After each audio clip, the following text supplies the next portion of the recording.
এবার অঙ্কে এসো। Illustration. From the following information calculate residual income and EVA. একটা অঙ্কে দুটো দিয়ে আমাকে ব্যাপারটা আরো পরিষ্কার করছে। প্রথম কি বলছি, EBIT 1 lakh, earning before interest and tax 1 lakh, investment কত 3 লাখ। ঠিক আছে। 10% debenture 50,000, shareholder equity 2 lakh, risk free rate of return 6%। Risk free rate of return মানে যে রিটার্নটা কোনো রিস্ক নেই, মানে আমরা ব্যাংকে টাকা রাখলে যেটা পাবো, বা ট্রেজারি বিল, এগুলো আর কি, যেগুলোতে কোনো রিস্ক নেই, ওটা রিস্ক ফ্রি। তারপর বলছে মার্কেট রেট অফ রিটার্ন, সেটা 10%। বিটা ফ্যাক্টর তো তোমরা জানো, এটা রিস্ক ফ্যাক্টর 1.2, ট্যাক্স রেট 50%। কিন্তু একটা জিনিস অবাক লাগছে, ইনভেস্টমেন্ট টোটাল 3 লাখ, কিন্তু ডিবেঞ্চার আর শেয়ার হোল্ডার বলছে 2,50,000। তাহলে হতে পারে, মানে এটা 2.5 লাখ হচ্ছে, ওটা 3 লাখ। তাহলে হতে পারে 50,000 টাকা কারেন্ট লাইবিলিটিস বা 50,000 টাকা রিটেন্ড আর্নিংস, দুটোর যে কোনোটাই হতে পারে। কারণ আমার ইনভেস্টমেন্ট যদি 3 লাখ হয়, অ্যাসেটস এর লাইবিলিটি তো আমার সমান হতে হবে। তো লাইবিলিটি আমি দেখতে পাচ্ছি শেয়ার হোল্ডারদের টাকা 2 লাখ, আর ডিবেঞ্চারদের টাকা 50,000, তাহলে 2.5 লাখ। তাহলে বাকি 50,000 কি হয় তোমার? হ্যাঁ, আমার মনে হয় 50,000 টাকা কারেন্ট লাইবিলিটিস, কারণ শেয়ার হোল্ডার সিকিউরিটি বলছে, মানে এটা রিটেন আর্নিংস নিয়ে। ওকে, চলো। এবার আড়াইটা দেখো, রেসিডিয়াল মানে রেসিডুয়াল ইনকাম, এটা হচ্ছে ইবিআইডি। ইবিআইডি আমার কত? 1 লাখ, এইটা minus required rate of return. এখানে কোথাও রিকোয়ার্ড রেট অফ রিটার্ন বলে দেয়নি। তো এরা ধরে নিয়েছে অঙ্কটায় যে it is assume that 10% is a required rate of return. তাহলে 10% into opening capital. Opening capital কত? কিছু বলেনি, মানে 3 লাখ। 10% অন 3 লাখ, তাহলে 30,000। তাহলে 1 লাখ থেকে বাদ দাও 70,000, তো আমার আড়াই। আর ইভিএটা কি? এটা একটু কারণ দেখতে হবে আমাকে। এখন কি করতে হবে? ট্যাক্স বাদ দিতে হবে, কারণ ট্যাক্স আমরা বাদ দিইনি। Before interest on debt, tax বাদ দেবো। ট্যাক্স তো 50% বলে দিয়েছে। তাহলে আমার 1 লাখ ইনকাম ছিল, 50% বাদ দাও, 50,000 হচ্ছে আমার প্রফিট। প্রফিট। আর ওয়েটেড অ্যাভারেজ কস্ট অফ ক্যাপিটালটা আমাকে বার করতে হবে। Weighted average cost of capital বলে দিতে পারতো, কিন্তু বলে দেয়নি। কিন্তু সেটা বার করবার মতন তথ্য দিয়েছে। আর রেকর্ড রেট অফ রিটার্নটা কিছুই বলেনি, তাই ওরা ধরে নিয়েছে 10%। এবং সে নোট দিয়েছে যে আমি ধরে নিচ্ছি 10%। কিন্তু অঙ্কে বলে দিই তো রেকর্ড রেট অফ রিটার্ন এত, তাহলে তাই করতাম। এবারে weighted average cost of capital আমাকে বার করতে হবে, সেটা কি তার ফর্মুলাটা দেখে নাও। প্রথমে কস্ট অফ ডেটটা কত বলো? কস্ট অফ ডেটটা হচ্ছে 10% ডিবেঞ্চার, 10% ইন্টু 1 - টি ট্যাক্স রেট, 1 - 0.5, তাহলে 10% মানে 5%। অর্থাৎ আমি ডিবেঞ্চারকে যে 10% দেবো বলেছি, মানে 10% মানে 50,000 কে 5,000, ওদেরকে আমি যে 5,000 দেবো বলেছি দেবো, কিন্তু মাথায় রাখতে হবে এই 5,000 টাকার উপর কিন্তু আমি ট্যাক্স বেনিফিট পাবো। মানে 5,000 টাকাটা আমার বাদ যাবে, তারপর ট্যাক্স যা প্রফিট তারপর ট্যাক্স হবে। তাহলে আমার ট্যাক্সটা কম দিতে হচ্ছে আমাকে ওই 5,000 উপরে। তাহলে অ্যাকচুয়ালি আমি দিচ্ছি 2,500। তাহলে 2,500 50,000-এর উপরে কত হয়? 5% হয়। সে অত কথা না বলে, তার নিয়ম হচ্ছে যা পার্সেন্টেজ বলবে ইন্টু 1 - টি, ইন্টু 1 - টি, কারণ 5%। আর কস্ট অফ ইকুইটি আমাকে বার করতে হবে, বলা নেই। কস্ট অফ ইকুইটির সিএপিএম মডেল আছে, ক্যাপিটাল অ্যাসেট প্রাইসিং মডেল। এটাই আমি তোমাদের বলছিলাম, তোমরা এগুলো নিশ্চয়ই জানো। এগুলো কস্ট অফ ক্যাপিটাল, এগুলো তোমরা শিখেছো চ্যাপ্টারটায়। কস্ট অফ ইকুইটিতে বলছে সিএপিএম মানে রিস্ক ফ্রি রেট 6% যেটা ছিল, প্লাস বিটা মানে রিস্ক মানে 1.2, ইন্টু মার্কেট রেট 10, আর রিস্ক ফ্রি হচ্ছে 6%। তাহলে 10 - 6% হচ্ছে 4%, 4 × 1.2 4.8। তাহলে টোটাল 6 + 4.8 10.8 হচ্ছে আমার ইকুইটির উপরে রিটার্ন। এটা ক্যাপিটাল অ্যাসেট প্রাইসিং মডেলে আমরা বার করলাম। কেন করলাম না? আমাদের ক্যাপিটাল অ্যাসেট প্রাইসিং মডেলের ফর্মুলায় যে যে এলিমেন্ট গুলো লাগে, সেগুলো আমাকে অঙ্কটায় দেয়া আছে। Risk free return, market return, beta সব দেওয়া আছে। তাই আমি ওটাকে সিএপিএম মডেল করে কস্ট অফ ইকুইটি বার করলাম। এছাড়াও কিন্তু ডিভিডেন্ড মডেল আছে, প্রাইস আর্নিং রেশিও মডেল আছে। তো সিএপিএম মডেলটা দিয়ে আমরা করলাম, কারণ অঙ্কে অঙ্কে সেটাই প্রোভাইড করেছে। এবার weighted average cost of capital বার করতে হবে। সেটা কি? সেটা হচ্ছে যে যার যা ওয়েট আছে, ওর 2 লাখ আর ওর 50,000, তোমার ইকুইটি 2 লাখ আর ওটা 50,000, তাহলে 2 লাখের উপর 10.8%, মানে 21,600, আর 50-এর উপর 5% মানে 2,500। যোগ করো, যোগ করে সেটাকে 3 লাখের উপর বার করো, 8% হচ্ছে, 8.03%। এইখানে আমার একটু আপত্তি আছে। এটা 3 লাখের উপর হওয়ার কথা নয়, এটা 2.5 লাখের উপরে হওয়ার কথা। এইটা এটা ঠিক নেই। এটা 2.5 লাখ হলে ঠিক হয়। যাই হোক, কারণ কারেন্ট লায়াবিলিটির উপরে তো আমি কোনো রিটার্ন, কোনো কস্ট বিয়ার করছি না। অথচ আমি সেটাকে কেন কম্পেয়ারে আনবো কস্ট অফ ক্যাপিটাল বার করবার সময়? এটা আমার মনে হয় ঠিক নেই, এটা 2.5 লাখ হলে ঠিক হবে। তাহলে এটা হচ্ছে, যাই হোক, এটা এখানে 8.03%।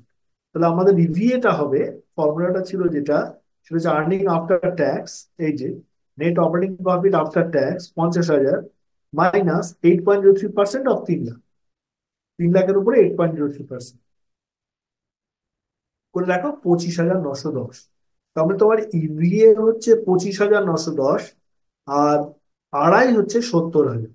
এর মেন কারণটা কিন্তু তোমার ট্যাক্স। তোমার এখানে যদি 1 লাখের উপর তুমি 50,000 ট্যাক্স করতে, মানে 50,000 ট্যাক্স বাদ দিয়ে যদি নেট প্রফিট আফটার ট্যাক্স করতে, তাহলে এই 50 কমিয়ে এটা 20,000 হয়। আর এটা 25,000 সামথিং, 910। তাহলে এই যে তফাৎটা, মানে রেসিডুয়াল ইনকাম আর ইভিএ, এই তফাতের মধ্যে যে এত তফাৎ আসছে, তার একটাই কারণ ট্যাক্স। আর এই দুটোর মধ্যে বেসিক তফাৎ হচ্ছে, ওটা ওপেনিং ক্যাপিটাল, ওটা অ্যাভারেজ ক্যাপিটাল, ওটা working weighted average cost of capital, এটা রিকোয়ার্ড রেট অফ রিটার্ন। এই তফাৎ। আচ্ছা তোমরা বলো, আমি পরের অঙ্কটায় যাই। পরের অঙ্কটা একটা সোজা অঙ্ক। An investor purchase property B, যার দাম 8 লাখ, সেটাকেও বিক্রি করেছে প্রপার্টিটাকে 10 লাখে। আর ওয়াই কত? খুব সোজা, আর ওয়াই হচ্ছে 2 লাখ, আর ওর ইনভেস্টমেন্ট ছিল 8 লাখ। তাহলে আর ওয়াইটা ফর্মুলাটা কি? আর ওয়াই ফর্মুলা একটু আগে বললাম, রিটার্ন বা প্রফিট ডিভাইডেড বাই ইনভেস্টমেন্ট। তো 2 লাখ প্রফিট অন 8 লাখ, তখন এটা হচ্ছে 25%। আচ্ছা তাহলে আমি এবারে 3 নম্বর অঙ্কে যাই। এখানে একটা কোম্পানি, তার সেলস ছিল 45 lakhs, তার অপারেটিং প্রফিট ছিল 9.5 লাখ। ভালো কথা, সেলস এর উপর প্রফিট বলছে। কি চেয়েছে? চেয়েছে দেখো আর ওয়াই। আর ওয়াইটা কিন্তু আমি বারবার বলছি, এটা সেলস এর উপরে নয়, এটা ইনভেস্টমেন্টের উপরে রিটার্ন। হ্যাঁ, আমি এটাকে দুটো ভাগে ভাগ করেছিলাম। একটা হচ্ছে রিটার্ন অন সেলস, আর একটা হচ্ছে sales by total assets, turnover. সেটাও করতে পারি যদি সেরকম তথ্য অঙ্কে থাকে। তাহলে এখানে 9.5 লাখ, 45 লাখ, এটা হচ্ছে profit, profit margin on sales আমি এখান থেকে পেতে পারি। এবারে বলছে, তাহলে কিন্তু আমার, যদি আমি এইভাবে চিন্তা করি, তাহলে কিন্তু আমার টার্ন ওভারটা লাগবে। দেখি এবার অঙ্কটা কি বলছে। Balance sheet beginning of the ইয়ারে বলছে 2 কোটি, আর অ্যাকুমুলেটেড ডেপ্রিসিয়েশন ছিল 50 লাখ, তখন আমার অ্যাকচুয়ালি 1.5 কোটি আমার অ্যাসেটস। আর company did not buy any assets in the year, কোনো অ্যাসেটস কেনেনি, but did have depreciation expense, 10 lakh টাকা ডেপ্রিসিয়েশন হয়েছে। আচ্ছা, তাহলে আর ওয়াই বলে, তার মানে আমাকে কিন্তু সেলস টার্ন ওভারের কোনো ইঙ্গিত দিল না। অর্থাৎ আমি প্রথম লাইনটাতে যে গন্ধ পেয়েছিলাম অঙ্কটার, যে 9.5 লাখ অন 45 lakhs, মানে প্রফিট মার্জিন অন সেলস, এরকম একটা তথ্য দিচ্ছে। তারপরে যদি সেলস টার্ন ওভার দেয়, ভালো, আমি গুণ করে দুটোকে বার করে দেবো। কিন্তু সেদিকে গেল না অঙ্কটা, আমাকে দেখছি সেই ইনভেস্টমেন্টের দিকেই যাচ্ছে, রিটার্ন অন ইনভেস্টমেন্ট। রিটার্ন তাহলে 9.5 লাখ, ঠিক আছে, তাহলে 45 লাখ টাকা আমার কোনো কাজে লাগবে না। ওই ইনফরমেশনটা আমার কোনো কাজে লাগবে না। এবার আমার যেটা লাগবে সেটা হচ্ছে ইনভেস্টমেন্ট। ইনভেস্টমেন্ট তো আমি দেখতেই পাচ্ছি 2 কোটি, কিন্তু 2 কোটি না, ডেপ্রিসিয়েশন তো আমাদের 50 লাখ বসে আছে, তার মানে 1.5 কোটি। তাহলে 1.5 কোটির উপর আমি করতে পারি, সেটা আমার ওপেনিং এর উপর হবে। কিন্তু এই যে আরেকটা লাইন বলে দিয়েছে যে ও কোনো অ্যাসেটের মধ্যে কেনেনি, কিন্তু ডেপ্রিসিয়েশন হচ্ছে 10,000, এর মানে হচ্ছে ক্লোজিং অ্যাসেটসটার বার করবার একটা ইঙ্গিত দিয়েছে। তাহলে আমি যদি ক্লোজিং অ্যাসেটসটা বার করি, সেটা আর কিছুই না, যদি ওপেনিং 1.5 লাখ আর ক্লোজিং হবে 1,40,00,000, সরি 1.5 কোটি হয়, তাহলে এটা হবে 1,40,00,000। কেন এটা দিল? এটা এই জন্যই দিল, তার মানে ও চাইছে আমি ওপেনিং ক্যাপিটালের উপর বার করব না, অ্যাভারেজ ক্যাপিটালের উপর বার করব। তাহলে অ্যাভারেজ ক্যাপিটাল কি কোনটা? ওই রিটার্ন অন ইনভেস্টমেন্ট। রিটার্ন তো 9.5 লাখ পরিষ্কার, অন ইনভেস্টমেন্ট হচ্ছে average investment, opening plus closing by 2। তাহলে এই যে average book value of assets হচ্ছে 1,45,00,000, আর ওর রিটার্ন হচ্ছে 9,50,000 কিন্তু 100 বার করো, 6.55% হচ্ছে ওর রিটার্ন অন ইনভেস্টমেন্ট। তাহলে এখানে রিটার্ন অন ইনভেস্টমেন্ট ওরা বার করছে। ইবিআইটি না ইবিটি আমি জানি না, তার কারণ ট্যাক্সের কোনো গন্ধ নেই এখানে। হোয়াট এভার ইবিআইটি, যদি বলি EBIT divide by assets. Assets বলতে এখানে টোটাল অ্যাসেটস বা নেট অ্যাসেটস হয়। আহ, এখানে অ্যাসেটস বলতে আমরা ধরবো হচ্ছে অ্যাভারেজ অ্যাসেটস। এর পরের অঙ্কটাই যাই। For invested cash inflow for that rupees 5 lakhs, what is the return? একদম সোজা অঙ্ক, রিটার্ন অন ইনভেস্টমেন্ট। 5 লাখ টাকা আমার ক্যাশ ইনফ্লো হয়েছে, মানে প্রফিট হয়েছে। প্রফিটের মধ্যে আমার দুটো ব্যাপার আছে, cash flow, cash profit and total profit. মানে প্রফিট তো আমি ক্রেডিট সেল করেও করতে পারি, ক্রেডিট পারচেস করেও করতে পারি। ক্যাশ প্রফিট মানে হচ্ছে আমার টোটাল ক্যাশ কত এসছে আর ক্যাশ এক্সপেন্ডিচার কত হয়েছে, সেটাকে বলে ক্যাশ প্রফিট। তো ভালো কথা, ক্যাশ প্রফিট 5 লাখ আর ইনভেস্টমেন্ট 4 লাখ, তাহলে প্রফিট 1 লাখ, তাহলে 1 লাখ 4 লাখের ওপরে রিটার্ন ইনভেস্টমেন্ট হচ্ছে 1 লাখ বাই 4 লাখ, 25%। এই অঙ্কটা কি বলে? একটা কোম্পানির দুটো ডিভিশনস আছে, তার ডাটা, অপারেটিং ডাটা বলছে টার্নওভার এর 7 লাখ 60,000, ওর 75,000, এর অপারেটিং অ্যাসেটস 30,000 25,000, এর নেট অপারেটিং ইনকাম বলে দিয়েছে 5,100 5,625, লং টার্ম ডেট এত এত। লং টার্ম ডেট তোমার কোনো কাজেই লাগবে না, কারণ আমাকে অ্যাসেটস এর আর কিছু বলছে না, অপারেটিং অ্যাসেট বলে দিয়েছে, that's it. Complete rate of return from each division using ROI. হ্যাঁ, তার আরওআইটা আমাকে বার করতে হবে। ঠিক আছে, নেট ফর্মুলাটা হচ্ছে আমার ইনকাম বাই অ্যাসেটস। আর নেট অপারেটিং ইনকাম হতে পারে, ইবিআইটি হতে পারে, মানে earning before interest and tax, divided by assets. Assets এর দু রকম আমরা ওখানে দেখেছিলাম ফর্মুলা, একটা হচ্ছে টোটাল অ্যাসেটস আর একটা নেট অ্যাসেটস। এর আগের অঙ্কটা আমরা দেখলাম আবার নতুনত্ব, average assets opening plus closing by 2। এই অঙ্কটা আমাকে ওই সব কিছু বলেনি, টোটাল অপারেটিং অ্যাসেটস বলেছে 30,000, তাহলে 5,100 30,000-এর উপরে কত পার্সেন্ট? 17%। আর এখানে 5,625 25,000-এর উপরে কত না 22.5%। তার মানে এই দেখো, এই যে টার্ন ওভারটা আমাকে বলছে সেলস, এর আগের অঙ্কটা আমাকে সেলস বলেছিল 45 লাখ, ওই অঙ্কটা এটা কোনো কাজেই লাগছে না আর কি। কারণ সেলস কাজে লাগাতে হয়, তার মানে প্রফিট অন সেলস যদি আমি ভাবি, মানে প্রফিট মার্জিন অন সেলস, সঙ্গে সঙ্গে তো আমার টার্ন ওভার কনসেপ্টটা তাহলে লাগবে। সেলস টার্ন ওভারটা কত? এটা সেলস টার্ন ওভারের দিকে যাচ্ছেই না।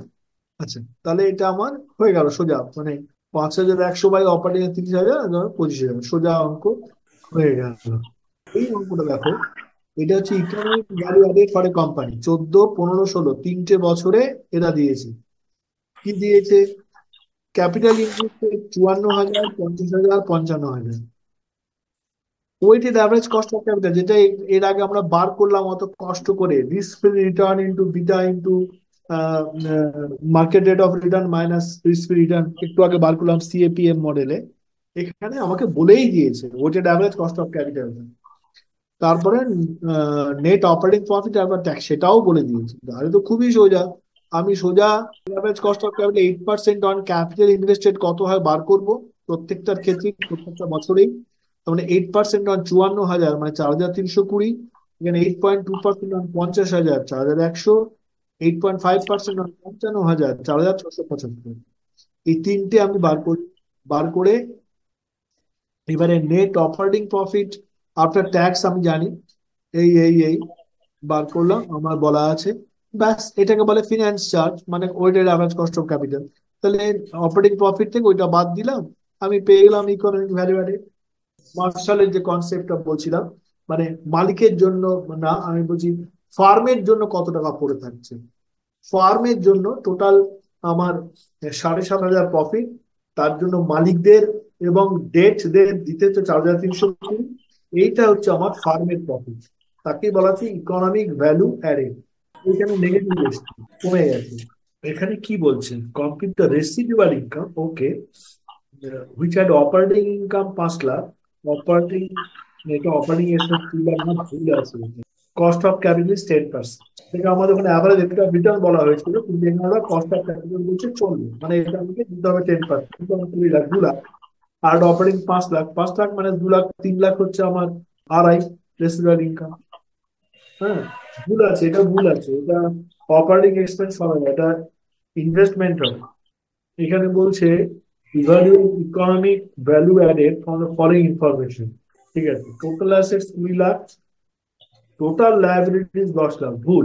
তো টোটাল লায়াবিলিটিস হবে না, কারেন্ট লায়াবিলিটিস হবে। তাহলে টোটাল অ্যাসেটস 20 লাখ হলে টোটাল লায়াবিলিটিস 10 লাখ হয় কি করে? দুটো সমান সমান হতে হবে। যাই হোক, আমার কারেন্ট লায়াবিলিটিসটাই দরকার। ঠিক আছে, তাহলে এখান থেকে আমি নেট ক্যাপিটালটা বার করতে পারছি।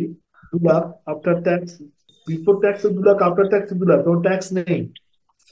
আচ্ছা, weighted average cost of capital বলে দিয়েছে 12%। আমাকে দিয়ে বার করছে, তাহলে এটা হচ্ছে আফটার ট্যাক্স অপারেটিং ইনকাম, সেটা নেই, বলেনি। তখন 2 লাখই হবে, বলেনি না, বলেছে, বাট বিফোর ট্যাক্স আর আফটার ট্যাক্স দুটো একই বলেছে, মানে কোনো ট্যাক্স নেই। তাহলে 2 lakh minus weighted average cost of capital into into net capital employed করেছে ওরা। 20 লাখ মাইনাস কারেন্ট লাইবিলিটিস, এটা তুমি 20 লাখের উপরেও করতে পারো, টোটাল অ্যাসেটস এর উপরেও করতে পারো। আবার এটা অ্যাকচুয়ালি অ্যাভারেজ অ্যাভারেজ ক্যাপিটাল এমপ্লয়েডের উপরে হওয়া উচিত ফর্মুলা অনুযায়ী, কিন্তু এখানে শুধু ক্যাপিটাল অ্যাভারেজ পাচ্ছে না, কারণ ওপেনিংটা দেয়া নেই, ক্লোজিংটাই দেয়া আছে। তো নেট অ্যাসেটসটা এখানে ওরা নিয়েছে 12% অন নেট অ্যাসেটস, মানে 8,000 টাকা আমার ইভি। এই অঙ্কটা অন্য অঙ্ক। এই অঙ্কটা এই চ্যাপ্টার রিলেটেড না, বলবো না, কারণ এখানে পারফরমেন্স অ্যাপ্রেজাল আছে। এটা হচ্ছে অঙ্কটা সোজা অঙ্ক। কোম্পানিটার 20টা গাড়ি আছে, ট্রান্সপোর্ট ডিপার্টমেন্টে 20টা গাড়ি আছে। বাজেট হচ্ছে প্রত্যেকটা গাড়ি মানে টোটাল 50,000 কিলোমিটার যাবে মাসে, খরচা 2 লাখ, যার মধ্যে 50,000 ফিক্সড আর 1.5 লাখ ভেরিয়েবল। এটা হচ্ছে বাজেট। এবারে লাস্ট মান্থে অ্যাকচুয়াল বলছে টোটাল কিলোমিটার রান হয়েছে 20টা গাড়ির 45,000 কম, এবং অ্যাকচুয়াল কস্ট হচ্ছে 1,90,000। এবারে কোম্পানি আর্ট ইনফরমেশন দিয়েছে, কোম্পানি গাড়ি ভাড়া করতে পারতো নিজের গাড়ি না রেখে, তাহলে 4 টাকা 25 পয়সা পার কিলোমিটারে ও গাড়ি পেত। এবার বলছে evaluate the performance of the department on the basis of cost centre and profit centre. মানে কস্টের দিক থেকে বার করো আর প্রফিটের দিক থেকে বার করো। কস্টের দিক থেকে দেখো, এই 2 লাখের মধ্যে 50,000 ফিক্সড, 1.5 লাখ ভেরিয়েবল। তাহলে 50,000 কিলোমিটারের জন্য 1.5 লাখ, তাহলে ভাগ করলে হচ্ছে 3 টাকা পার কিলোমিটার। দাবি হচ্ছে 2 লাখ, 50 বার 1.5 লাখ, তাহলে ভেরিয়েবল কস্ট হচ্ছে 3 টাকা আর পার পার কিলোমিটার। তাহলে কস্ট সেন্টার বেসিস ওর অ্যালাউড কস্ট হচ্ছে, ও 45,000 চলেছে, 50 তো চলেনি। তাহলে 45 × 3, 1,35,000। আর ফিক্সড কস্ট 50,000, 50,000ই যোগ হবে। ও যদি কম চালায় ফিক্সড কস্ট কমবে না তার জন্য। টোটাল 1,85,000, ওর অ্যাকচুয়াল কস্ট হচ্ছে 1,90,000, 1,90,000। তার মানে কস্টের দিক থেকে, কস্ট সেন্টারের দিক থেকে দেখা যাচ্ছে অ্যাডভার্স হয়েছে। মানে 45,000 কিলোমিটার চলেছে বলে ওর 1,85,000 হলো, ওর হওয়া উচিত ছিল, কিন্তু ওর হয়েছে 1,90,000, তাহলে 5,000ও বেশি খরচা করেছে। হ্যাঁ, এমনিতে এমনিতে দেখে মনে হচ্ছিল যে ওর তো 2 লাখ খরচা করার কথা, 1,90,000 করেছে, তাহলে ভালোই হয়েছে, কম খরচা করেছে, এটা তো ফেভারেবল। কিন্তু ওই যে 50,000 টাকা বা 45,000 গেল, তাহলে যেহেতু ওটা কমে গেল, তাহলে ওর খরচাটাও কমে যাওয়া, 2 লাখ হওয়া হওয়া যদি 1,85,000, সেইখানে হয়েছে 1,90,000, তাহলে এটা অ্যাডভান্স 5,000 অ্যাডভান্স। আর যদি প্রফিটের দিক থেকে দেখো, দেখো 45,000 কিলোমিটার গাড়ি চলেছে, 4 টাকা 25 ও গাড়ি ভাড়া পেত। নিজের গাড়ি না নিয়ে ও যদি পরের গাড়ি ভাড়া করে যেত, তাহলে ওর 1,91,250 টাকা ওকে দিতে হতো। সেখানেও দিতে হয়েছে 1,90,000 নিজের গাড়িটা বলে। তাহলে ওর প্রফিট ভেরিয়েন্স 1250। মানে এখান থেকে বলতে হবে যে ও প্রফিট করেছে, নিজের গাড়ি রাখাতে ওর ভালো হয়েছে, ব্যাস, আর কোনো অঙ্ক নেই। This are the problem. বাকিটা সবই থিওরি, তোমরা এই প্রবলেম গুলো ভালো, এর মধ্যে থেকেই অঙ্ক পাবে।